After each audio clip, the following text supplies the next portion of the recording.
Македонскиот рубин се наоѓа исклучиво во прилепските мермери. Еве го мермерот, значи мермерните доломити северно од Прилеп, односно рудникот Сивец.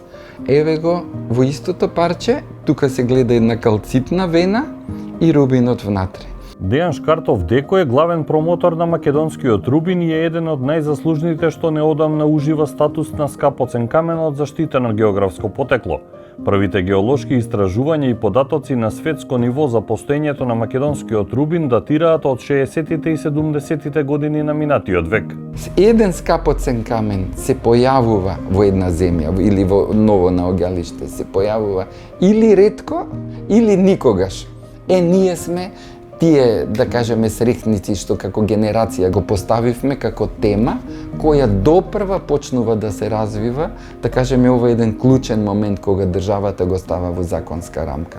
Значи, постојат скапоцени камења со тие перформанси од висока, средна или економична класа. Да кажеме, ние на почетокот македонскиот рубин природно си влегуваше во економична класа на рубини, какви што има во светот веќе. Дејан денес во центарот на Скопје изработува накит од македонски рубин.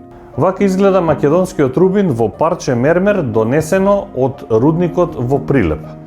А ова е имплементиран рубин во финално парче накит. Првиот контакт со рубинот го имал во 2002 година, а од 2011 се залага за негова заштита. После дојде една денешна другарка, Сонја Велјанова, она беше исто така љубител на накит и на таа убава естетика. Оде дој во некое ковчеже, вториот пат ни донесе примероци, еве вакви. Еве ги тие, и вика, овие ли се тие што ги викаат рубинчиња? И кога дознавме дека имаме рубин во својот собствен двор, за без пари, што би се рекло, првата идеја беше како да се научиме да го обработуваме. Во светот на скапоцените камења Деко влегува во период на распад на поранешната држава, како музичар од рок-н-рол сцената, кој развојот на настаните го натерал да бара работа надвор од земјата. Во Трст живее тогаш и за жал починате еден голем мецена, бизнисмен, еден тајкун од кафе бизнис. Еден ден ме прими на консултација и он, ако уште барате работа, дојдите у еден часот кај мене во канцеларија и земите сјалишта за работа. Некои градежни работи вршија кај нив дома, да помагам на мајсторите.